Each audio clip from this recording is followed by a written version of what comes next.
Selamat siang Sobat Podcast, bertemu lagi dengan podcast BPSDM siang hari ini. Saya Eka Wulandari yang akan menjadi host dalam podcast hari ini.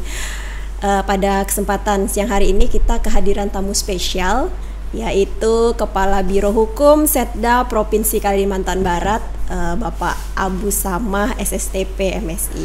Selamat siang Pak Abu Samah. Selamat siang. Biar kita nggak terlalu formal ya, kita panggil abang aja lah ya, Bang Karo. Boleh, Bang Karo.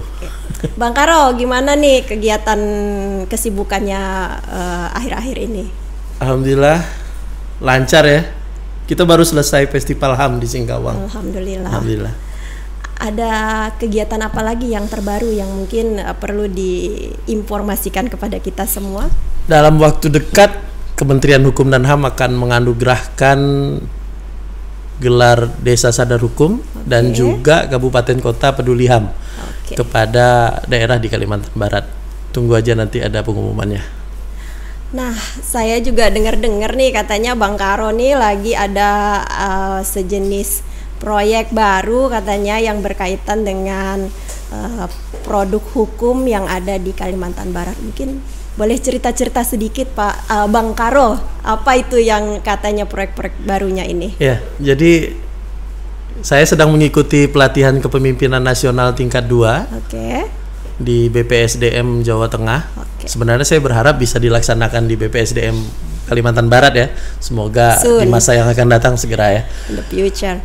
Jadi kita memang diharuskan untuk menyusun sebuah proyek perubahan, dan proyek perubahan saya itu berjudul Strategi Eksaminasi Publik dalam Pembentukan Produk Hukum Daerah yang Partisipatif, Anti Korupsi, dan Ramah HAM di Kalimantan Barat. Wow, menarik nih judulnya nih, Bang panjang Karo. Ya, panjang, menarik. Dan kira-kira kalau kita singkat tuh jadi apa sih Bang Karo? Sebenarnya untuk eksaminasi publiknya sendiri saya mengakronimkan dengan SASIK ya. SASIK gitu ya, biar gampang diingat, biar gampang diingat. Catching dan easy listening ya. Baik, kalau kita saya lihat dari judulnya ini eksam, berarti dia menguji ya. Menguji. Apa aja sih kira-kira yang diuji itu? Tapi tunggu dulu.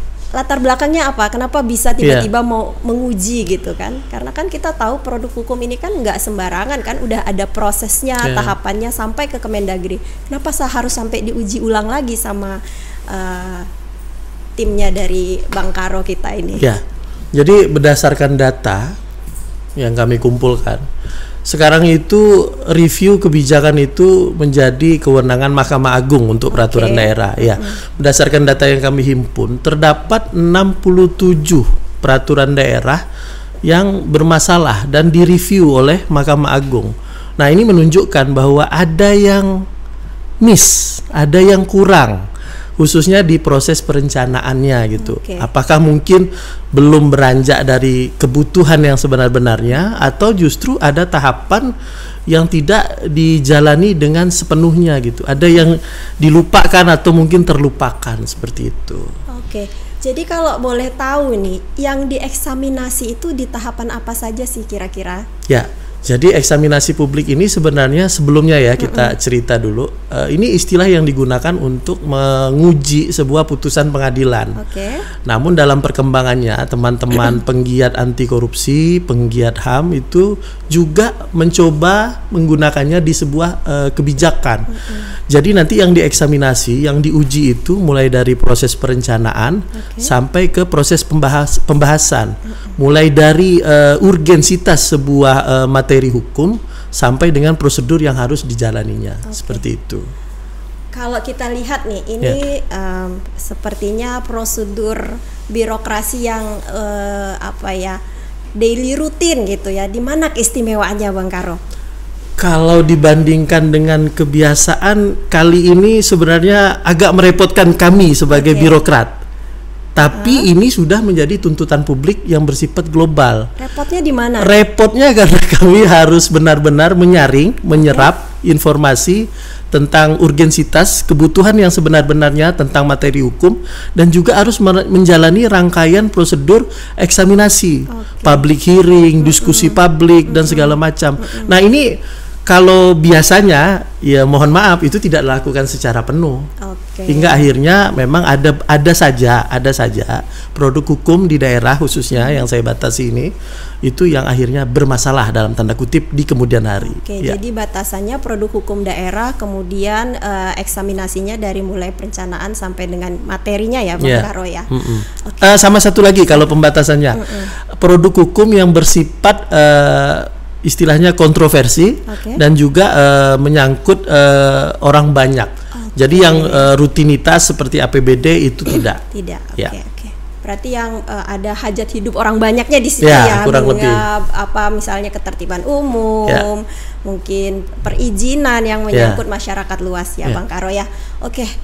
Bang Karo sendiri kegiatan yang seperti kita lihat di layar ini, strategi eksaminasi ini udah sampai mana sih sebenarnya? Kita saat ini sedang menyusun pedoman dan juga rancangan peraturan gubernur.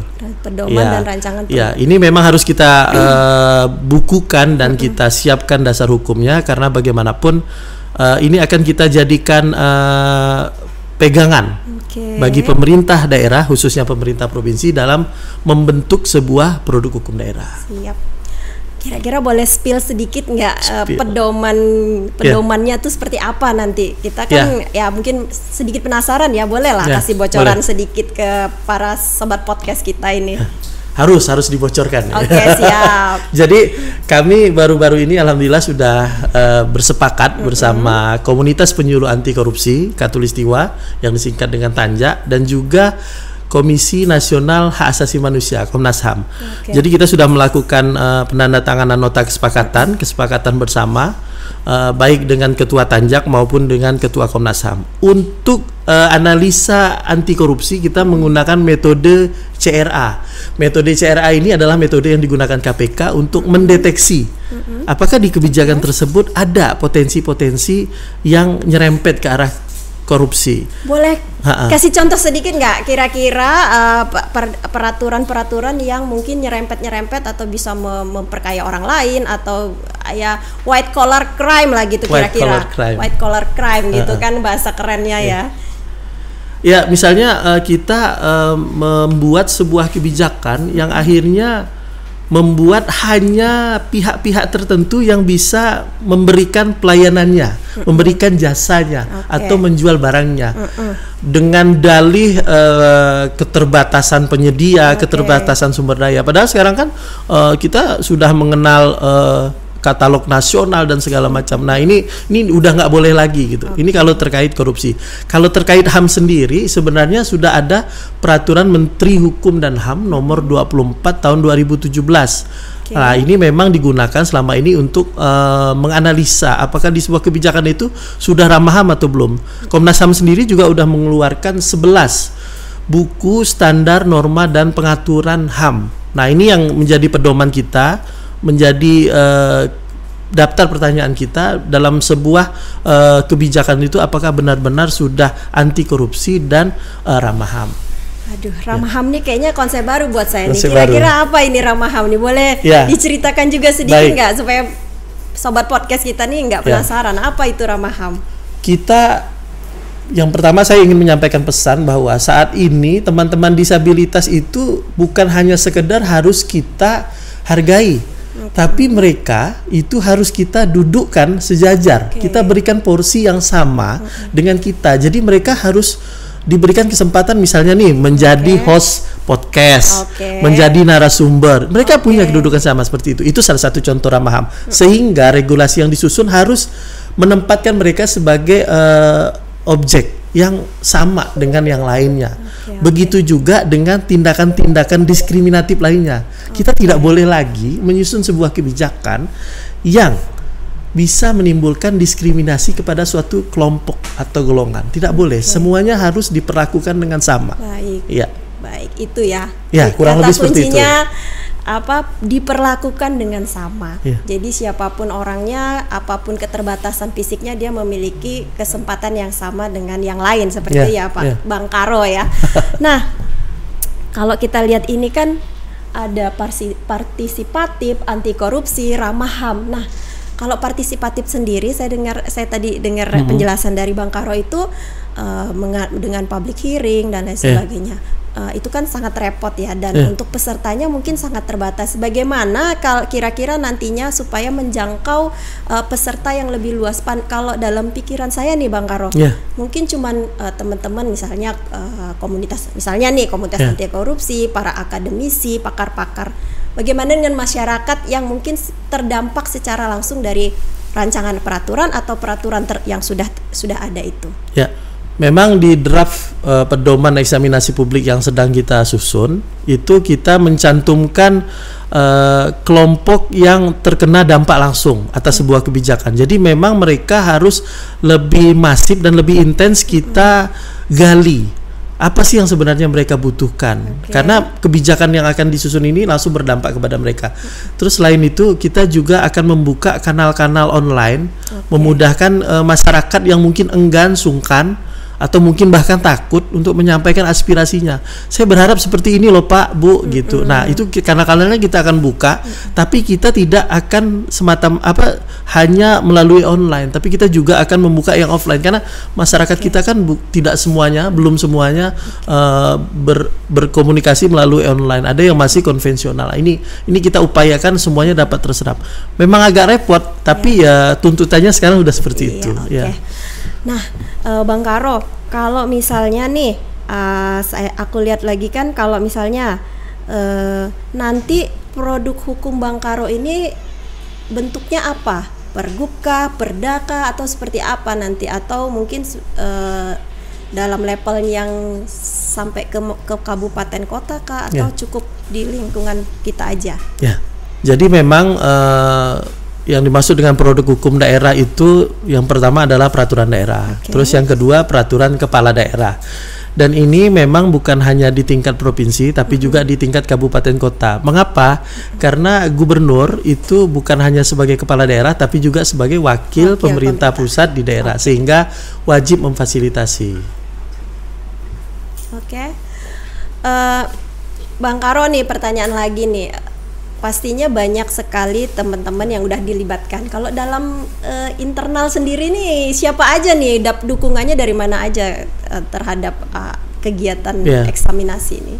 Alhamdulillah kami didukung oleh Bapak Gubernur dan Bapak Sekretaris Daerah, dan tentunya kami secara internal memiliki tim fasilitasi yang salah satu timnya itu adalah dari Inspektorat Provinsi Kalimantan Barat. Kami sudah membentuk tim yang biasalah kalau proyek perubahan ini disebut dengan tim efektif. Jadi selain internal dari Biro Hukum, ada beberapa perangkat daerah yang kami libatkan. Salah satunya adalah dari Inspektorat Provinsi Kalimantan Barat. Apa kritikan yang menurut Bang Karo yang paling mengena terkait produk hukum Kalimantan Barat? Terserah lah, mau di tingkat daerah, kabupaten kota, atau di level provinsi. Kritikan apa sih yang mungkin nggak tahu ya, mungkin dari masyarakat atau dari mana lah, mungkin dari stakeholder lain yang sangat ini loh, yang memang menjadi inti kenapa kita harus melakukan eksaminasi gitu. Ya, ini sebenarnya pertanyaan paling ngeri-ngeri sedap nih ya. Tapi saya akan jawab. Jadi ada satu kritikan yang saya yakin setelah saya menyebutkan kata ini semuanya akan mengangguk iya di dalam hatinya. Tapi mari kita berlapang dada menganggap ini sebagai saran dan masukan untuk terus meningkatkan kualitas tata kelola pemerintahan kita ya. Kritikan yang paling ngeri-ngeri sedap bagi kita semua itu secara umum ini ya, Mbak Eka, itu adalah copy paste. Iya. Jadi kita dinilai masih terlalu sering copy paste untuk dalam menyusun sebuah produk hukum daerah. Ini bukan buat orang lain ya, tapi buat kami di Biro Hukum sebagai fasilitator. Karena penyusun naskah produk hukum itu dari Permakarsa. Namun kami sebagai penanggung jawab, sebagai fasilitator, berwenang dan harus melakukan koreksi dan memberikan saran dan masukan. Nah, tentunya tidak cukuplah hanya di kami, tapi kami butuh bantuan dari masyarakat. Ya. Tapi kan copy paste ini kan istilahnya memang peluangnya sangat besar, karena misalnya kita ini dengan daerah lain itu kan kadang-kadang memiliki tugas fungsi yang hampir mirip-mirip gitu. Betul. memang nggak boleh gitu kita copy paste selama itu untuk kebaikan gitu kan? Ya, sebenarnya bukan tidak boleh sama sekali, apalagi tadi apabila ada kesamaan tugas pokok fungsi dan juga karakteristik. Yang menjadi permasalahan ini kadang dalam meletakkannya itu tuh kita tidak melihat bahwa ini ternyata akhirnya menimbulkan kontra dengan pasal lainnya. Salah satunya seperti itu. Terus yang kedua, kadang-kadang saking semangatnya copy paste untuk sesuatu yang sebenarnya udah cukup diatur dengan peraturan yang lebih tinggi, itu sebenarnya kita nggak perlu lagi membreakdown ke peraturan yang lebih rendah. Betul. Nah, produk hukum daerah itu idealnya mengandung unsur-unsur lokal yang belum cukup diatur di peraturan yang lebih tinggi. Nah, kali ini kita bikin aturannya di tingkat daerah. Itu. Jadi kalau misalnya nih dari pusat sudah ada peraturan, sudah rigid, jadi kita nggak perlu bikin lagi ya Pak? Sebenarnya nggak perlu. Kalau sudah dirasa tidak ada lagi yang ruang untuk melakukan misalnya diskresi atau apa gitu atau ya. Apa. Benar. Jadi nggak perlulah kita bikin-bikin lagi ya, malah bikin repot aja kan? Malah bikin repot, lumayan biayanya. Iya benar-benar benar. Nah, tadi kan ngomong-ngomong nih ada 67 kasus nih yang kayak sedang direview di Mahkamah Konstitusi ya? Mahkamah Agung. Mahkamah Agung, sorry. Kalau untuk peraturan daerah. Mahkamah Agung. Bocoran dong, kira-kira apa sih peraturan-peraturan yang sedang direview itu? Terkait apa aja lah, misalnya bidangnya apa gitu. Ya, jadi sebenarnya mohon maaf tadi saya tidak menyebutkan datanya secara lengkap. Itu seluruh Indonesia. Ya, jadi seluruh Indonesia terdapat 67 perda yang sedang direview oleh Mahkamah Agung, dan itu juga kurun waktunya bukan hanya 2023, tapi itu udah dari 2021. Nah, dari kurun waktu itu memang terdapat beberapa yang milik Kalimantan Barat. Ada berapa tuh kira-kira nih Bang Karo nih, tolong dong bocorkan. Jadi, nih. Kurun waktu dari tahun 2016 Kalimantan Barat itu terdapat 16. Wow, 16 ya, dan itu memang masih pada saat itu saat itu masih kewenangan Kementerian Dalam Negeri untuk mencabut perdanya. Dan pada saat itu memang setelah direview langsung dicabut perdanya oleh Kementerian Dalam Negeri karena tidak sesuai dengan kaidah-kaidah yang seharusnya. Nah, ini menunjukkan betapa kita butuh eksaminasi publik mulai dari perencanaan sampai ke penyusunan. Kalau tidak, sayang itu 16 perda dengan anggaran yang lumayan per perdanya itu sebenarnya sangat disayangkan. Anggap saja kurang lebih sekitar 100 juta untuk satu perda, mulai dari penyusunan naskah akademik, makan minum rapat, perjalanan dinas untuk konsultasi, studi banding dan segala macam. Kalau 16 kan berarti udah 1,6 miliar tuh. Banyak ya. Banyak. Sayang kalau udah buat capek-capek, energi, waktu, terus tiba-tiba dicabut karena ternyata bertentangan. Seperti itu. Kalau udah dicabut tuh gimana lagi solusinya untuk misalnya masalah-masalah yang diatur oleh perda itu, solusinya apa nanti ketika udah dicabut? Merujuk ke peraturan yang lebih tinggi.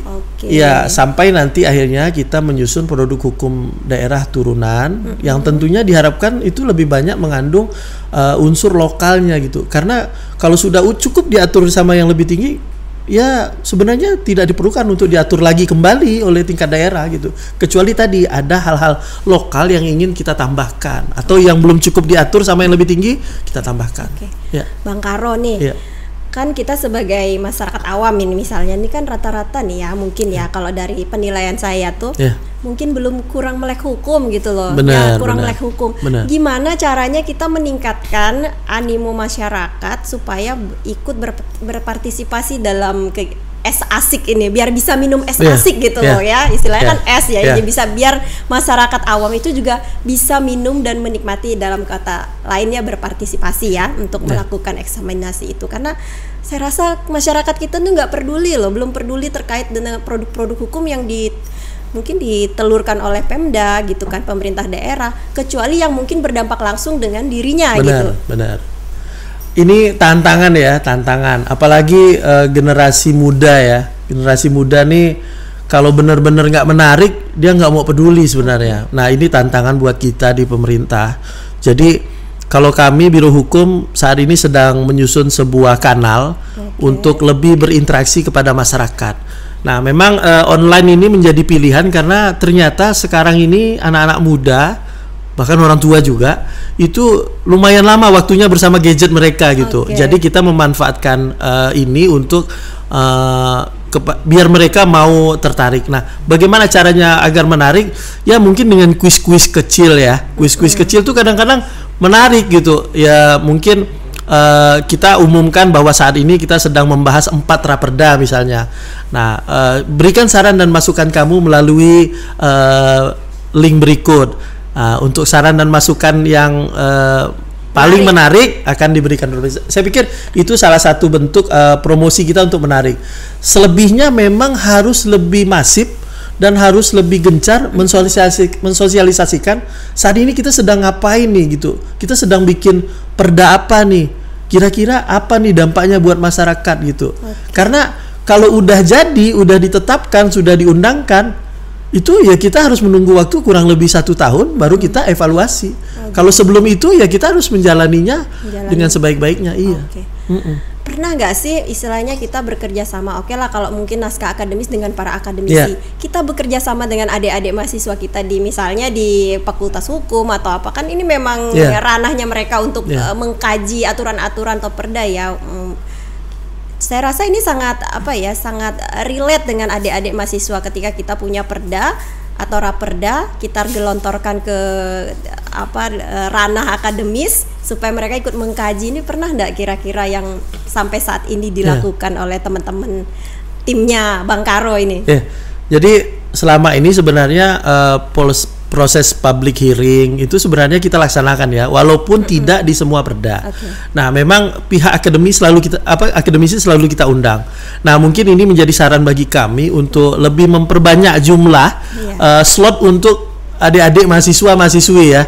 Jadi bukan hanya dosen, pengajar, tapi juga mahasiswa dan mahasiswi. Kalau perlu mungkin jadi salah satu kurikulum untuk membahas raperda mungkin nantinya. Menarik kan misalnya ada muatan lokal dalam kurikulum mahasiswa ke depan bahwa ini kita ada raperda ini nih, coba kalian kaji dari sisi akademisnya, dari sisi apalah misalnya sektor-sektor lainnya yang mungkin termaktub di dalam peraturan tersebut.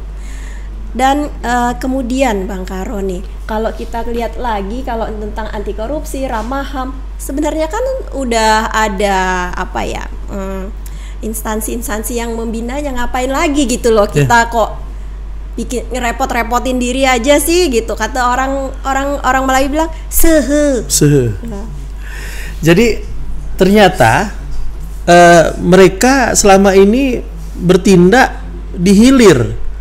Nah, sekarang kita tarik mereka biar mereka sama-sama dengan kita dari hulu gitu. Jadi mereka dari proses perencanaan, pembahasan udah terlibat, tidak lagi di hilir gitu. Karena menurut kami itu lebih baik ya seperti pepatah lah, mencegah lebih baik daripada mengobati. Menyusun produk hukum daerah yang ideal, yang berkualitas baik, yang partisipatif, anti korupsi dan ramah HAM itu jauh lebih baik daripada melakukan evaluasi atas produk hukum daerah yang sudah ditetapkan, yang sudah diundangkan betul. Apalagi kalau ternyata nanti hasil reviewnya oleh Mahkamah Agung dia memutuskan harus dicabut. Kan sangat sayang. Jadi kita tarik mereka banget ya, karena kira-kira bisa ngabisin satu produk itu hampir 1 kurang lebih kalau satu perda ya, kalau satu perda itu kurang lebih 100 juta. 100 juta. Ya. Naskah akademik itu sekitar 50 juta. Karena kita harus meminta kepada pihak yang berkompeten. Salah satunya adalah lembaga akademis untuk menyusun naskah akademiknya. Karena mereka juga akan melakukan penelitian awal. Itu biayanya kurang lebih di 50 juta. Nah, ini kan menarik ya Bang Karo ya. Ketika sudah ada naskah akademis yang disusun oleh tim yang kompeten, misalnya dari lembaga tapi ketika ininya kok tiba-tiba dia nggak sesuai gitu loh, misalnya aturannya nggak ini, artinya ada yang salah dalam proses. Mohon maaf ya, saya tidak ingin menyalahkan pihak akademis. Artinya ada yang tidak sesuai dengan isi kajian akademisnya, atau seperti apa sih sebenarnya? Kenapa sudah ada tim akademis kenapa masih salah gitu loh? Ya, memang idealnya naskah akademik itu bukan hanya sekedar tinjauan pustaka, tapi harus ada penelitian terhadap materi substansi produk hukum yang sedang atau akan disusun. Nah, Kalau pertanyaannya mengapa masih bisa miss, saya pikir berarti penelitiannya belum optimal ya.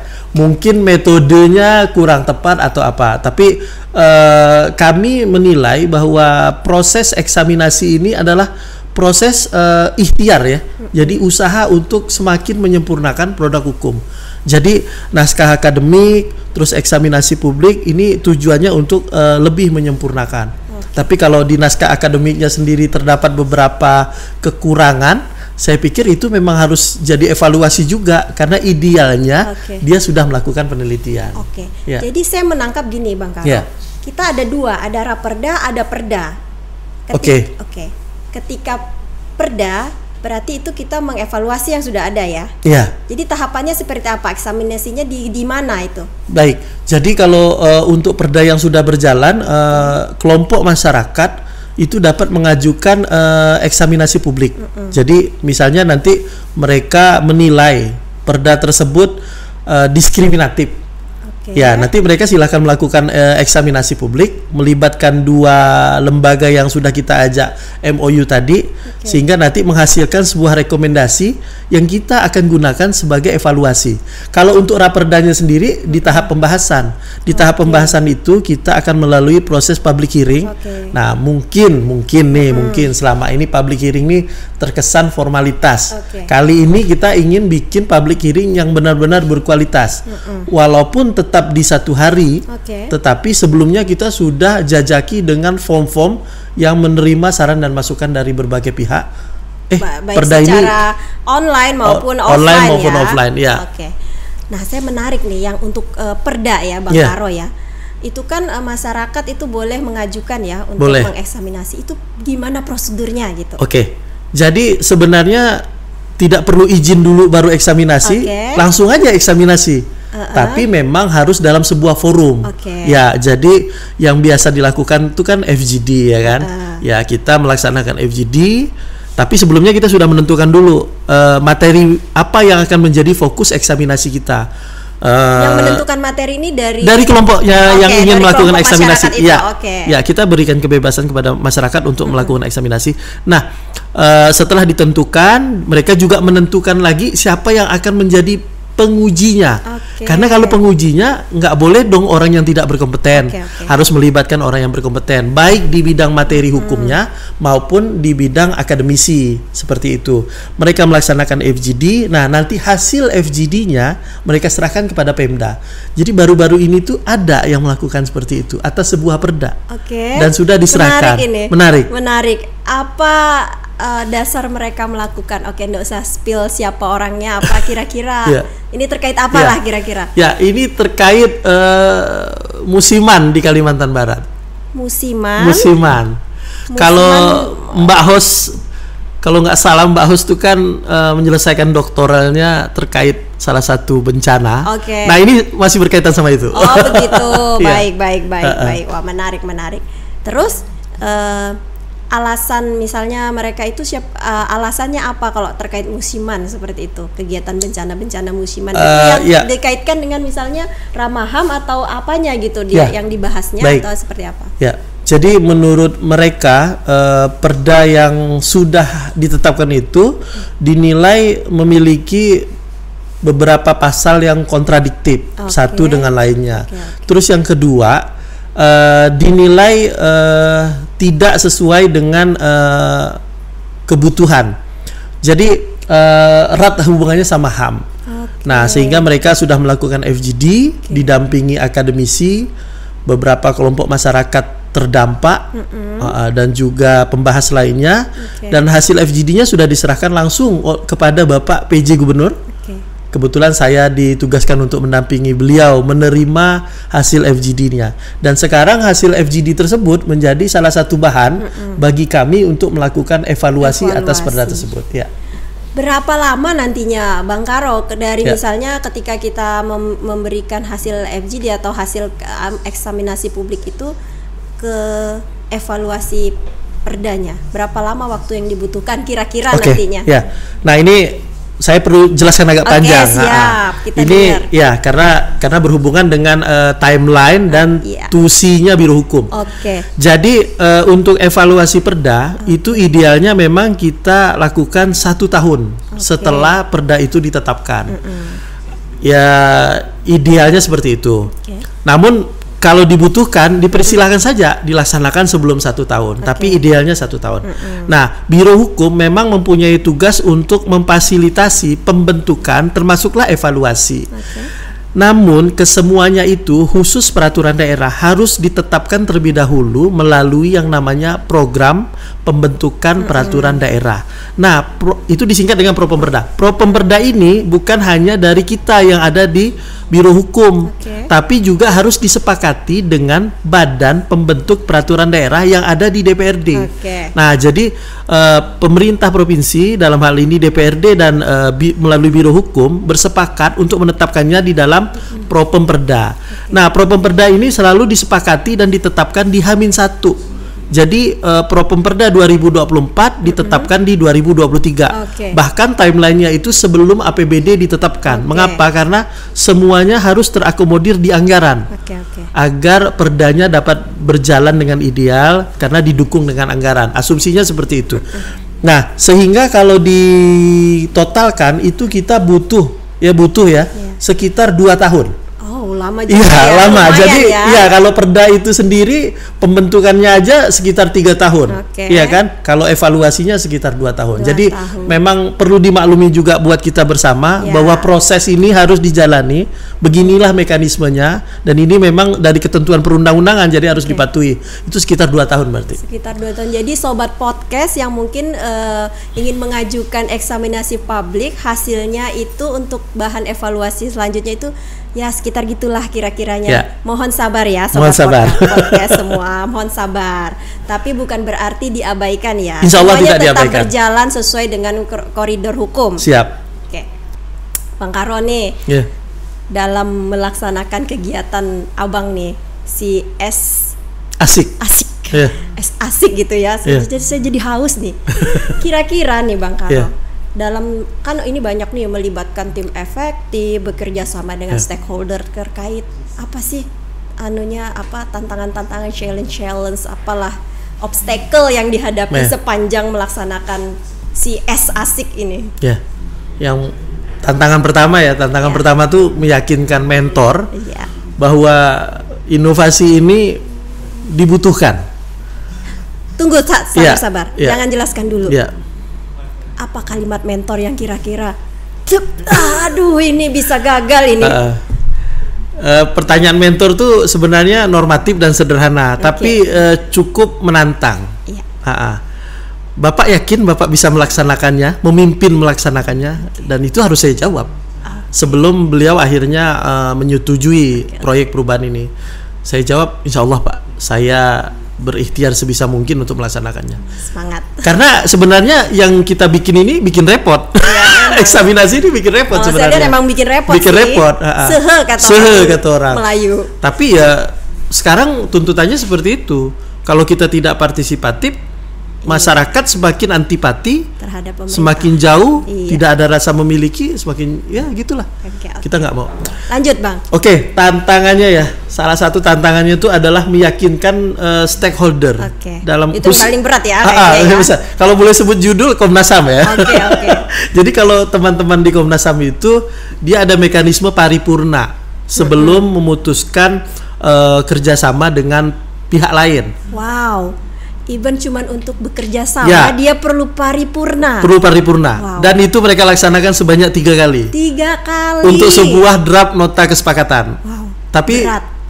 Tapi saya mengucapkan terima kasih luar biasa Komnas HAM di sela-sela kesibukan mereka menangani kasus-kasus HAM di Indonesia dan mempersiapkan Festival HAM yang baru ini dilaksanakan di Singkawang. Dan sukses. Dan sukses alhamdulillah. Mereka tetap menyempatkan diri untuk membahas draft nota kesepakatan dengan Pemprov Kalbar, dan alhamdulillah ini adalah nota kesepakatan pertama terkait pembentukan produk hukum daerah. Kalau nota kesepakatan terkait pemajuan dan penegakan HAM di daerah lain sudah biasa. Tapi terkait pembentukan produk hukum daerah, ini adalah nota kesepakatan pertama. Yang ada kaitannya dengan penegakan HAM. Ya, dan tentunya terkait pemajuan dan penegakan HAM. Terima kasih. Makasih Komnas HAM. Begitu juga dengan KPK. Jadi sebenarnya inovasi ini juga dicetuskan oleh diskusi bersama Direktur Jejaring Pendidikan KPK, Ibu Dr. Aida. Jadi Bu Dr. Aida sesaat setelah memberikan materi kepada kami peserta PKN, saya samperin, Bu izin saya tertantang, saya bilang. Saya ingin buat deh Bu. Buat Pak katanya. Saya ingin buat, nanti saya mohon KPK menjadi stakeholder. Terus di perjalanan kita kan kalau Zoom tuh is okay, tapi kan akan ada masanya kita butuh nota kesepakatan, perjanjian kerjasama untuk mengikat biar menguatkan kerjasama kita. Dan alhamdulillah KPK itu sekarang punya komunitas penyuluh anti korupsi di seluruh daerah. Iya benar. Ya termasuk di Kalimantan Barat. Betul nah sekali. Akhirnya KPK merekomendasikan melalui komunitas penyuluh tersebut karena mereka sudah bersertifikasi yang pertama. Terus yang kedua metode CRA tadi sebenarnya sudah mereka kuasai sehingga nanti mereka insya Allah akan membantu. Jadi menurut saya tantangannya itu di stakeholder. Di stakeholder ya. Yang pertama meyakinkan mentor, yang kedua itu mengajak stakeholder bekerja sama. Dan alhamdulillah Allah mudahkan dukungan dari segala pihak. Dua stakeholder ini berhasil kami dapatkan kerjasamanya. Apa saran, masukan maupun kritikan ya mungkin yang dari kedua stakeholder ini berikan untuk men-enhance istilahnya, memajukan kegiatan S-Asik ini. S-Asik. Seperti yang disarankan juga, dibahas juga sama Mbak Host tadi, kita memang harus lebih banyak melibatkan masyarakat, lebih membuka diri, karena memang kritikannya kepada kita tuh, kita memang dituntut harus lebih terbuka. Semakin hari semakin terbuka, semakin dekat dengan masyarakat. Semakin ingin tahu masyarakat ini butuh apa sih sebenarnya betul. Jadi saya ingat tadi quote terkait menerima kritikan. Kalau di negara maju menerima kritikan itu sudah biasa. Jadi kita harus menerima. Kalau masih berkembang itu biasanya kalau dikritik marah. Ya, jadi kita ini udah menuju negara maju nih nanti. Alhamdulillah, amin.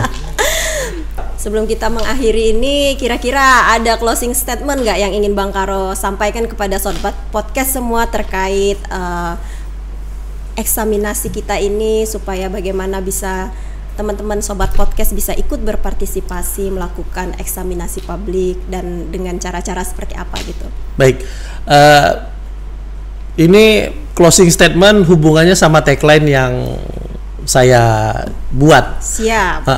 Jadi Kalbar rumah kita. Kalbar rumah kita tuh mengandung makna bahwa Kalbar bukan hanya tempat untuk kita tinggal, mencari uang. Karena Kalbar kan terbuka kan kepada siapapun yang ingin tinggal, yang ingin mencari nafkah di sini. Tapi Kalbar nih harus kita bangun bersama. Oleh karena itu tagline Kalbar rumah kita ini mengundang seluruh elemen masyarakat untuk ikut berpartisipasi. Peduli, ambil bagian, jangan apatis, jangan apatis. Kalau pemerintahnya belum ramah, mohon maaf, kami perbaiki. Kami akan menjadi pribadi yang lebih ramah. Tapi tolong jadikan Kalbar ini benar-benar sebagai rumah kita. Jadi kita bukan hanya tinggal, tapi kita juga membangun Kalbar bersama. Siap. Ya. Demikian tadi sobat podcast, jangan lupa ikut berpartisipasi, ambil peluang ini untuk ikut membangun Kalimantan Barat, karena Kalimantan Barat ini adalah rumah kita bersama. Demikian podcast kita pada siang hari ini, sampai bertemu lagi sobat podcast. Terima kasih dan sampai bertemu lagi pada podcast-podcast kita selanjutnya. Wabillahi taufiq wal hidayah. Assalamualaikum warahmatullahi wabarakatuh.